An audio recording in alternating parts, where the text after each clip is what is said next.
Hello welcome day student, कैसे हैं आप। मेरा नाम है जयप्रकाश यादव और मेरे इस वीडियो चैनल जेपी यादव में मैं आप लोगों का स्वागत करता हूं।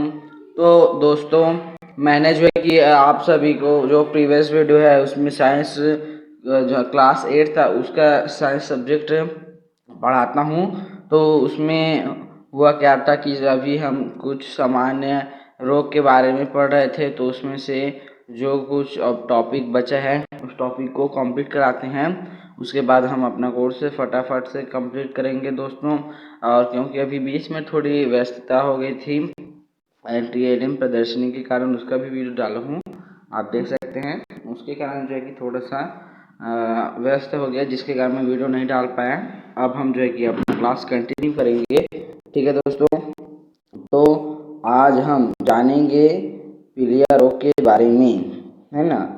आज जो हमारा टॉपिक है वो पीलिया रोग एवं आनुवंशिक रोग जो होता है उन लोगों के बारे में जानेंगे, एवं इनके जो प्रश्न उत्तर है उसको भी इसी वीडियो में कंप्लीट कर इस पार्ट को इसी वीडियो में कंप्लीट करेंगे। उसके बाद हम नेक्स्ट वीडियो में जो कोशिका वाला पार्ट है उस पार्ट को पढ़ेंगे, ठीक है दोस्तों। तो चलिए अब हम पीलिया रोग के बारे में जानने की कोशिश करते हैं।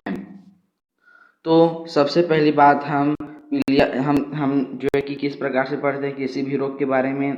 किसी भी रोग के बारे में हम ऐसे पढ़ते हैं कि वो उसका वाहक कौन होता है, किस जीवाणु या विषाणु के कारण होता है, और किस प्रकार के व्यक्ति के वो ज़्यादा नुकसान पहुंचाता है, उस रोग के लक्षण क्या हैं एवं उनके बचाव क्या हैं। इन तीनों टॉपिक पे हम जो है कि रोगों के बारे में जानते हैं। तो वही तीनों टॉपिक पे हम पीलिया जो नामक रोग है वो रोग के बारे में भी जानने की कोशिश करते हैं। तो पीलिया नामक रोग जो है कि प्रदूषित जल और भोजन को खाने से ये फैलने वाला संक्रामक रोग है। पीलिया भी एक संक्रामक रोग है और ये जो है कि दूषित भोजन या दूषित जल इसको ग्रहण करने से पीलिया नामक रोग होता है, ठीक है दोस्तों। तो कहने का मतलब ये है कि ये हमारे शरीर में प्रदूषित जल एवं प्रदूषित भोजन के थ्रू हमारे शरीर में ये प्रवेश करता है ना।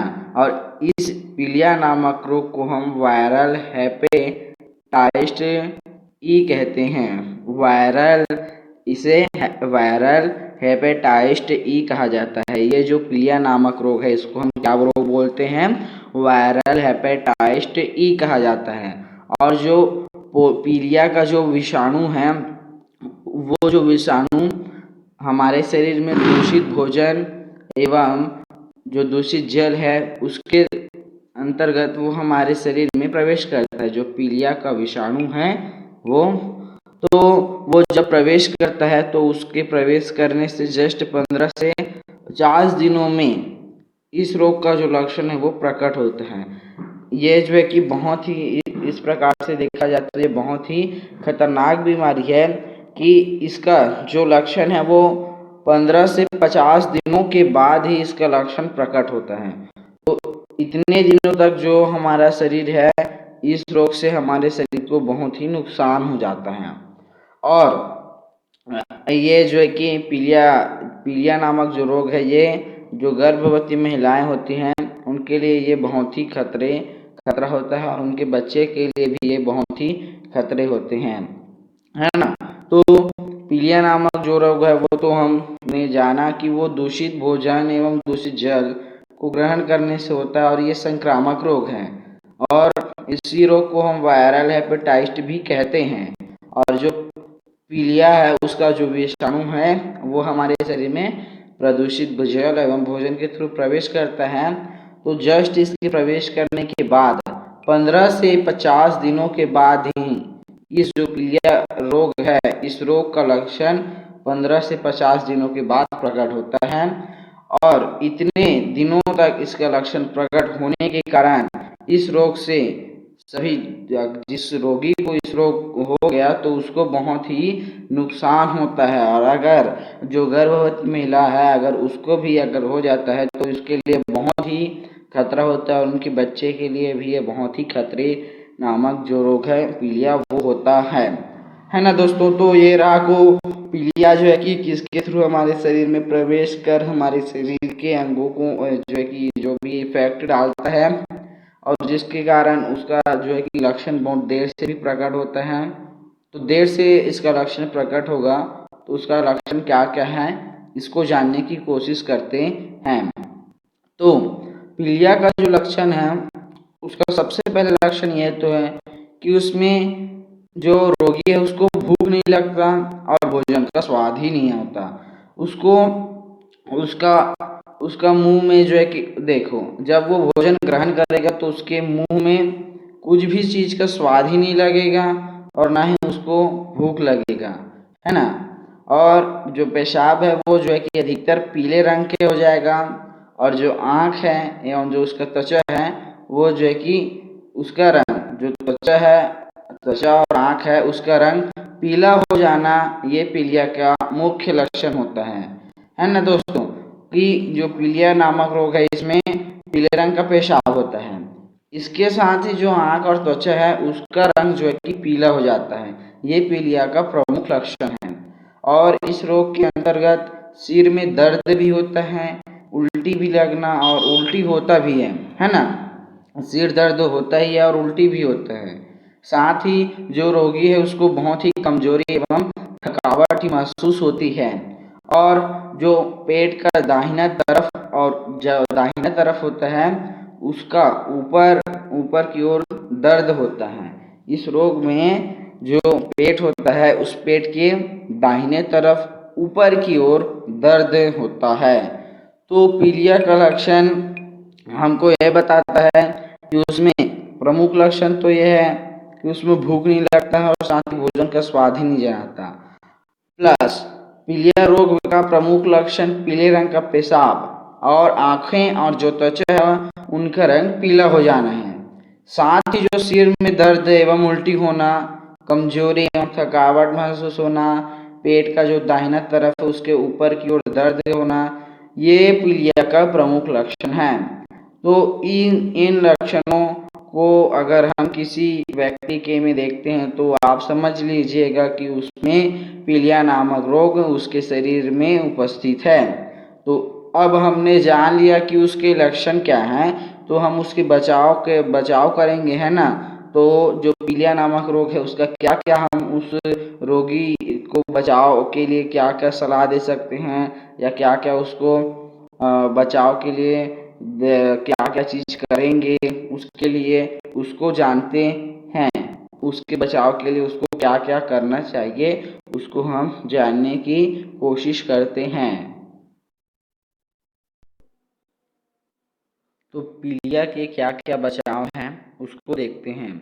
तो सबसे पहला उपाय ये करना है हमको कि जो रोगी है उसके पीने के पानी को 20 मिनट तक उबालना है और उसको ठंडा करके ही उसको पीने के लिए या जो भी उपयोग करने के लिए है उस रोगी को देना है। रोगी को सबसे पहले बात, जिस पानी को उस रोगी को पिलाना है उस पानी को हमको 20 मिनट तक उबाल कर ठंडा कर देना है, तभी हम उसका उपयोग पीने के लिए करेंगे या उस रोगी को उपयोग करने देंगे उबाल कर ठंडा करने के बाद। ये रहा सबसे पहला बचाव पीलिया के लिए। दूसरा क्या है कि 20 लीटर पानी जो पीने का पानी है कम से कम उसमें एक क्लोरीन की गोली, जो लाल दवा कहते हैं, इस दवा को डालने से क्या होता है कि जो पानी है वो जो है कि शुद्ध हो जाता है। जल की शुद्धिकरण की जो रासायनिक विधि है उसमें हम एक क्लोरीन की दवाई डालकर उसको शुद्ध करते हैं। इस विधि को आपको अपनाना है कि 20 लीटर जो पीने योग्य पानी है उसमें कम से कम एक क्लोरीन की गोली पीस कर डालना है और उसको 30 मिनट बाद उपयोग करना है, ताकि जो वो क्लोरीन की गोली है वो पानी में अच्छे से घुल जाए, है ना, और उस जल का शुद्धिकरण हो जाए। उसके बाद ही हम उसका उपयोग रोगी को करने देंगे। कहने का मतलब जो पीलिया नामक रोग है ना उसके बचाव के लिए हमको जितना हो सके रोगी को अधिक से अधिक जल को जो शुद्ध कर उसको अधिक से अधिक पानी पिलाना चाहिए।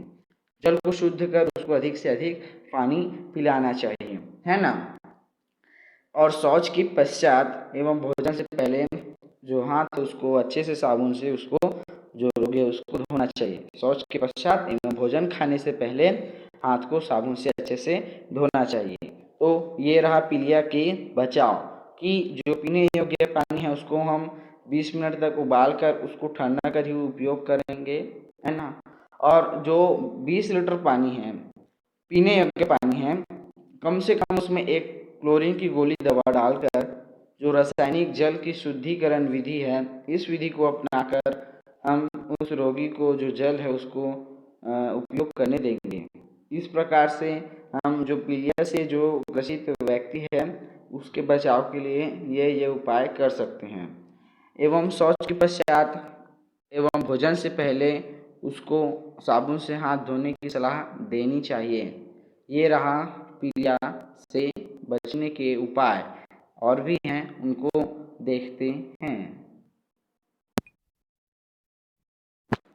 तो जो पीलिया का उपाय वो है कि हमने ये जाना कि जो पीलिया है वो विषाणु जनित संक्रामक रोग है ना।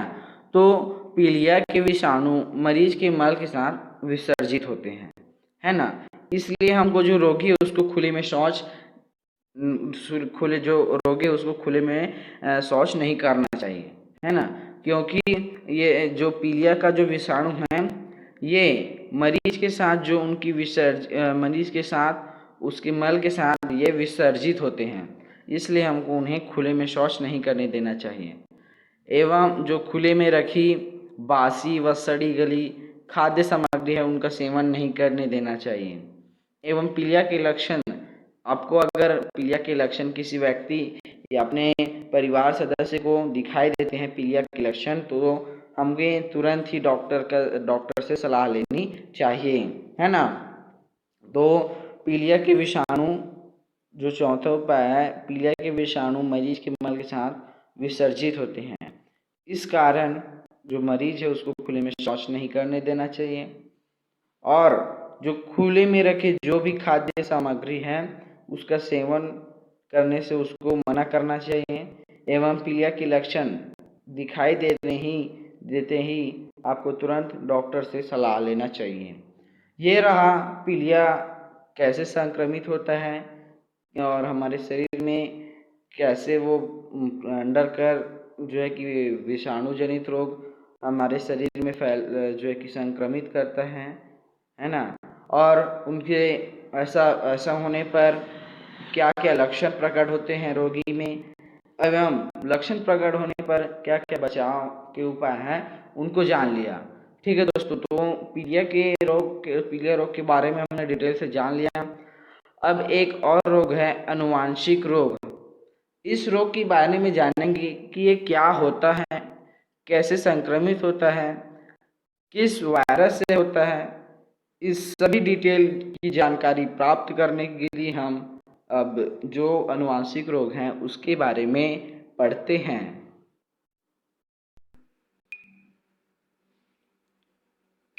तो दोस्तों अब हम जानेंगे कि अनुवांशिक रोग क्या होता है, सिकल सेल जो रोग हैं वे रोग क्या होते हैं, किस कारण से होते हैं, इसके बारे में हम जानकारी प्राप्त करते हैं। तो चलिए दोस्तों इसको जानने की कोशिश करते हैं। तो ये जो अनुवांशिक रोग है इसका नाम है सिकल सेल। अब इसका नाम आपने सुना ही होगा। तो जो छत्तीसगढ़ में कुछ जातियां हैं उन जातियों में जो है कि ये बीमारी अक्सर पाई जाती है। और ये जो सिकल सेल रोग है इसको हम सिकलिंगी नामक रोग भी कहते हैं। ये क्या है हम इसको जानते हैं कि ये क्या चीज़ है, कैसे होता है और ये क्यों होता है, इसको अब हम जानने की कोशिश करते हैं। और ये जो है कि छत्तीसगढ़ की कुछ जातियां हैं उन जातियों में ये बीमारी पाया जाता है। सिकल सेल्स जो सिकलिंग जो बीमारी है ये बीमारी छत्तीसगढ़ की कुछ जातियों में उपस्थित है। तो और ये क्या है सिकल सेल रोग, इस चलिए दोस्तों उसको जानते हैं। तो सिकल सेल रोग हमारे शरीर में जो लाल रक्त कण होता है, रेड ब्लड सेल, जो ब्लड सेल है उसका प्लेलिस्ट मैंने इस चैनल में बनाया है, तो उसके बारे में आप पहले जान लीजिए, उस वीडियो को देखिए, तब आप इसको देखिएगा। क्योंकि जो है कि रेड ब्लड सेल के बारे में जब आप डिटेल से जानोगे तब आप इसको अच्छे से समझ पाओगे। तो सिकल सेल जो रोग है वो हमारे शरीर में जो लाल रक्त कणिका होता है, रेड ब्लड सेल, उसका जो जन्मजात होता है, उस जन्मजात में परिवर्तन का कारण होता है सिकल सेल रोग। सिकल सेल रोग जो है कि शरीर में आरबीसी रेड ब्लड सेल के उसमें हुए जन्मजात का जो परिवर्तन है उसके कारण से सिकल सेल रोग होता है। इसमें जो रेड ब्लड सेल है वो पूरा गोलाकार का होता है। देखो, स्वस्थ मनुष्य का जो रेड ब्लड सेल है वो जो है कि गोलाकार का होता है। यहाँ पे आपको दिखाया गया है कि ये जो सामान्य रक्त कणिका, हम जो सिंपल आदमी है, स्वस्थ आदमी, उनका जो रेड ब्लड सेल है वो पूरे गोलाकार का होता है ना, ये जो है कि गोलाकार का होता है। बट जिसको अनुवांशिक रोग सिकल सेल रोग है, उसका जो रेड ब्लड सेल है वो गोलाकार ना होने के बजाय वो इस प्रकार से हंसियाकार का होता है। इस प्रकार से वो हंसियाकार का होता है। तो इसी कारण जो सिकल सेल रोग है वो हमारे शरीर के रेड ब्लड सेल का जो जन्मजात में परिवर्तन है उसके कारण ये रोग होता है, जिसके कारण जो हमारे शरीर में रेड ब्लड सेल है वो गोलाकार में पाया जाता है। एवं सिकल सेल रोग होने पर जो रेड ब्लड सेल है उसका आकार हंसियाकार हो जाता है। हंसियाकार होने के कारण इसको हम इंग्लिश में सिकल कहते हैं। मतलब कि हम हंसिया को इंग्लिश में सिकल कहते हैं, तो इसलिए हम इस रोग को सिकल सेल रोग कहते हैं। सिकल मतलब हंसिया, सेल मतलब कोशिका, है ना। तो ये जो है कि सिकल सेल नामक रोग है। ठीक है दोस्तों, तो सिकल सेल जो रोग है वो रोग जो है कि रेड ब्लड सेल के कण में जो जन्मजात परिवर्तन है उसके कारण होता है। और ये सामान्य अवस्था के जो गोलाकार का रेड ब्लड सेल होता है उसमें अनुवांशिक रोग अगर हो जाए तो वो गोलाकार हंसियाकार में परिवर्तन या चेंज हो जाने के कारण हम इस जो रोग है इस रोग को हम सिकल सेल भी कहते हैं। अब जो सामान्य जो लाल रक्त कणिका है इसका जो इस सब का डिटेल्स में जो है कि जो ब्लड सेल का जो प्ले लिस्ट बना है इसमें आप जाकर देख सकते हैं। इसमें मैं आपको डिटेल से बता दिया हूँ। तो जो रेड ब्लड सेल होता है वो हमारे शरीर में ऑक्सीजन का परिवहन करने का कार्य करते हैं, और है ना दोस्तों। तो मैंने जो प्रीवियस वीडियो है उसमें रक्त कणिका का जीवन काल कितने दिन के लिए होता है, अगर उसको अनुवांशिक रोग हो जाए तो वो हंसियाकार हो जाता है तो उसका लाइफ कितने दिन का होता है, इसका जो सब चीज़ डिटेल से आप प्रीवियस वीडियो में जाकर देख सकते हैं। आई बटन को क्लिक करके आप देख सकते हैं। तो खैर, जो कि हम जानते हैं कि रेड ब्लड सेल हमारे शरीर में ऑक्सीजन के परिवहन का कार्य करता है। बट जो हंसियाकार, जैसे कि हमारा रेड ब्लड सेल अगर पूरा गोलाकार का है, हम स्वस्थ हैं, तब वो हमारे शरीर में ऑक्सीजन का परिवहन सही तरीके से करेगा। लेकिन अगर अनुवांशिक रोग सिकल सेल हो जाए तो उससे हमारे जो रेड ब्लड सेल है वो हंसियाकार का हो जाता है, जिसके कारण जो ऑक्सीजन का परिवहन है वो सही ढंग से नहीं हो पाता और उसके ऑक्सीजन के परिवहन में कमियां आ जाती हैं, जिसके कारण हमारे शरीर में जो विभिन्न अंग हैं उनमें जो रक्त वाहिनियां में जो गुच्छा वो बनकर वहीं पे फंस जाता है, जिससे जिस अंग पर जहां गुच्छा बनकर फंस जाता है वहां पे जो अंग है वो कार्य करने में जो है कि रुकावट और दर्द होने लगता है। अगर आप कार्य करते हो तो वो वहाँ पे दर्द करने लगता है। तो ये रहा कि जो रेड ब्लड सेल है उसके होने से ये जो है कि ऐसे आकार का हो जाता है, जिसके कारण हमारे शरीर में जो ऑक्सीजन का परिवहन है उनमें कमी आती है। इसके कारण हमारे शरीर के जो विभिन्न अंग जहाँ पे महीन रक्त वाहिनियाँ होती हैं वहाँ पर वे गुच्छा बनकर फंस जाता है, जिसके कारण उस अंग के कार्य में रुकावट और दर्द होने लगता है। ये जो सिकल सेल बीमारी है ये सामान्यतः उन उन स्थलों में पाया जाता है जहाँ पे ये मलेरिया अधिक होता है। जिस स्थान पे मलेरिया अधिक होगा वहाँ पे जो सिकल सेल रोग है, ये जो नामक रोग है, ये बहुत ही होने की संभावना अधिक रहेगी। और वैज्ञानिकों का ये अनुमान है कि जो मलेरिया है वो जो है कि परजीवी प्रोटोजोआ से होता है ना। तो उससे बचने के लिए जो रेड ब्लड सेल है, लाल रक्त कण, वो अपने सामान्य आकार में परिवर्तन कर इस प्रकार रक्षणात्मक रूप धारण करते हैं। इसी जो जिसको हम रोग प्रतिरोधक क्षमता भी बोलते हैं, वो हमको रोगों से लड़ने के लिए क्षमता प्रदान करता है। तो इसीलिए यहाँ पे वैज्ञानिकों का सही अनुमान है कि जो मलेरिया नामक रोग है वो परजीवी प्रोटोजोआ के नामक जो प्रोटोजोआ है उससे के थ्रू होता है।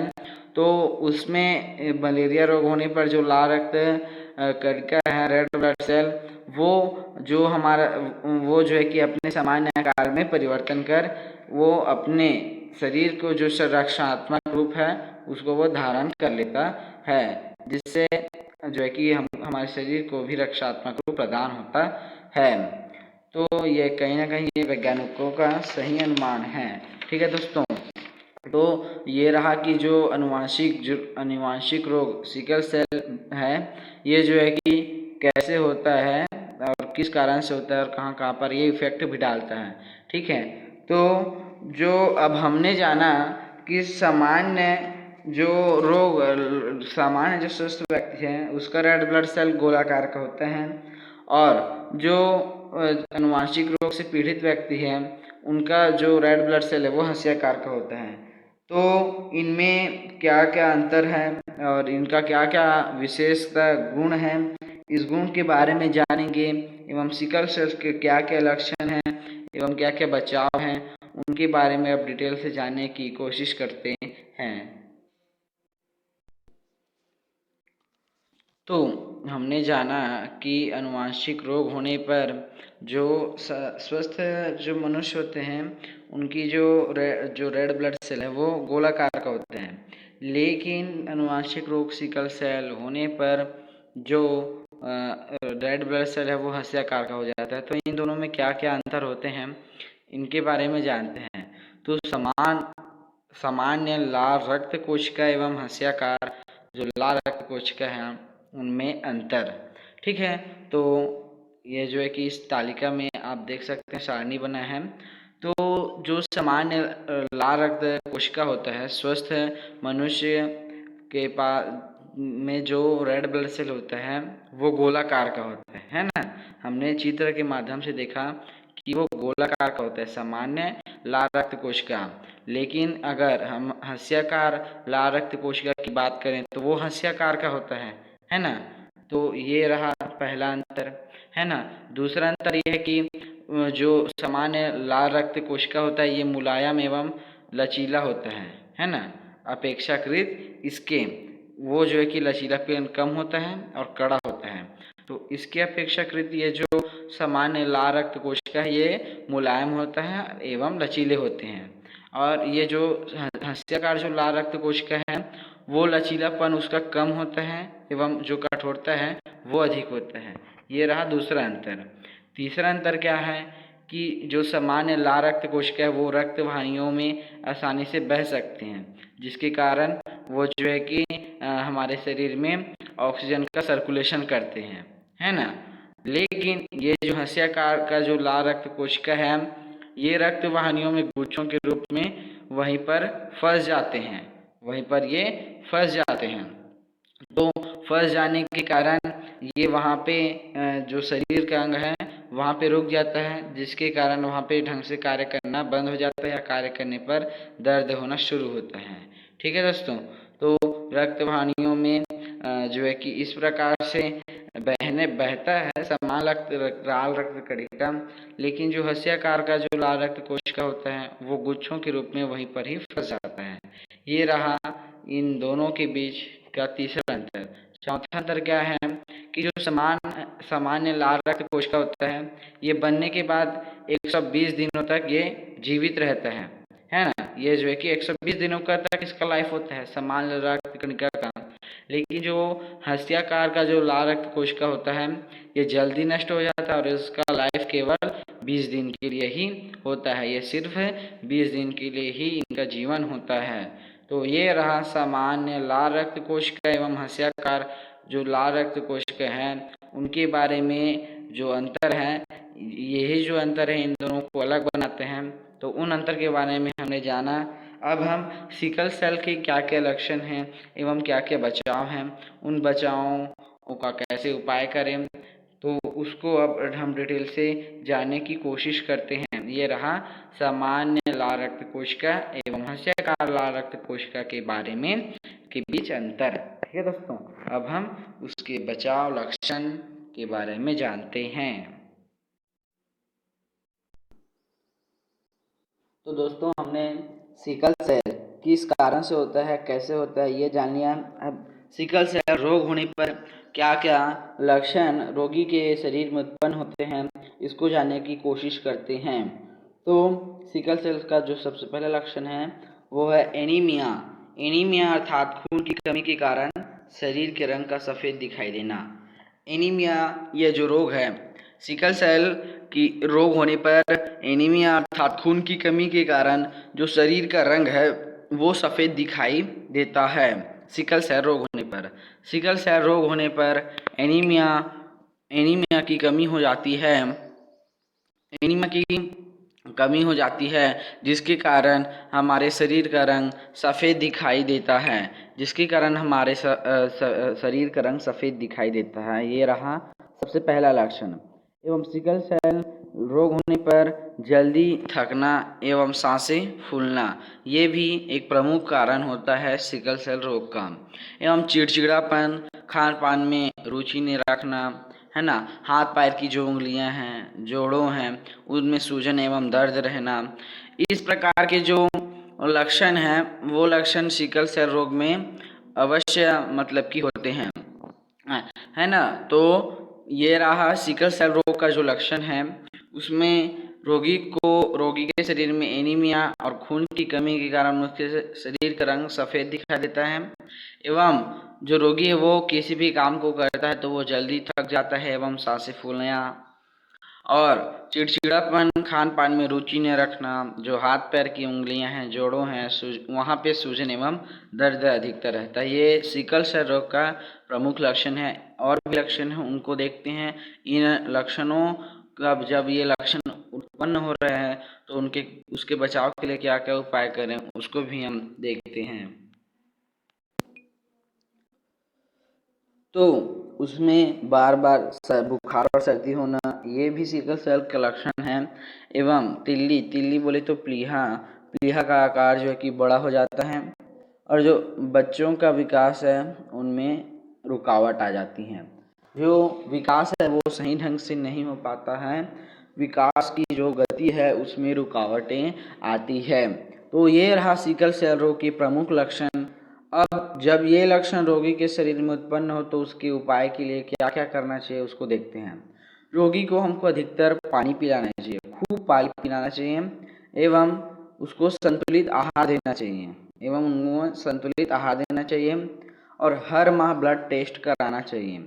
इससे उसके शरीर के जो ब्लड है उसका इन्फॉर्मेशन उनको मिलता रहे। इसके लिए उन्हें हर माह ब्लड चेक कराना चाहिए, संतुलित आहार लेना चाहिए, अधिक खूब पानी पीना चाहिए एवं रक्त की मात्रा में वृद्धि के लिए जो चिकित्सक की सलाह से उससे दवा लेनी चाहिए, है ना। हमारे शरीर में ब्लड की वृद्धि हो इसके लिए भी चिकित्सक से सलाह लेकर दवा लेना चाहिए। तो सिकल सेल रोगी को क्या करना चाहिए ये हमने जाना कि उसको अधिक पानी पिलाना चाहिए, संतुलित आहार लेना चाहिए, उसको हर माह ब्लड टेस्ट कराना चाहिए ताकि उसके ब्लड का इन्फॉर्मेशन उसे मिलता रहे। ब्लड की मात्रा में हम उसके शरीर में वृद्धि हो इसके लिए वे चिकित्सक की सलाह से, डॉक्टर से सलाह लेकर दवा लेना चाहिए। ये रहा सिकल सेल रोग है, उस रोग से कैसे बचा जा सकता है इसको हम देखते हैं। तो यह एक हमने जाना कि यह एक अनुवांशिक रोग सिकल सेल है। तो यह एक अनुवांशिक बीमारी है जो माता पिता से बच्चों में आती है। अगर किसी के माता पिता को जो है कि कुछ भी सिकल सेल अगर रोग है तो वो बीमारी माता पिता से जो माता पिता हैं उनसे वे बच्चे में आते हैं। तो इस बीमारी के रोगी जो है कि दो प्रकार के होते हैं, एक होता है सिकल सेल के वाहक और एक होता है सिकल सेल से पीड़ित, है ना।